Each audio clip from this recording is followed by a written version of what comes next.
Hello friends, Utpal ইলেকট্রনিক্সের পক্ষ থেকে সবাইকে স্বাগতম।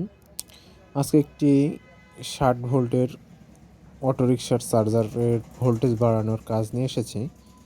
তো ফ্রেন্ডস দেখুন, আমি এই পিনটি ছিল আগের পিন। এটি হলো এসি তার। এসির যে প্রথম তারটি, লুপ তার, সেই তারটি আমি কেটে নিয়েছি। নিয়ে এই যে এখানে আমি সেট করে নিয়েছি। ওখান থেকে এখান পর্যন্ত মোটামুটি প্রায় 40 প্যাচ তার আছে। 40 প্যাচ তারপরে আমি এখানে একটি লুপ বের করে নিয়ে এখানে আমি জয়েন্ট করে দিয়েছি এসির যেটি ফার্স্ট যে তারটি।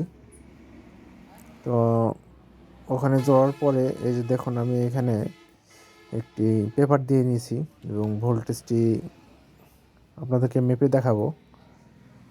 তো দেখবেন এই যে আমি এসি তারটি দিয়ে নিলাম।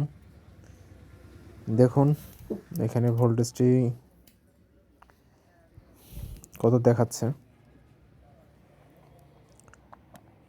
তো ফ্রেন্ডস, এইভাবে আপনারা চার্জারের ভোল্টেজ বাড়াতে পারবেন।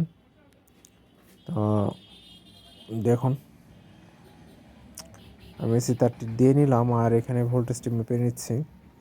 যে 63 ভোল্টেজ চলে এসেছে। আমার ভিডিওটি যদি ভালো লেগে থাকে আমার এই চ্যানেলটি সাবস্ক্রাইব করবেন এবং পাশে থাকা বেল আইকনটি প্রেস করবেন, লাইক কমেন্ট শেয়ার করে দেবেন।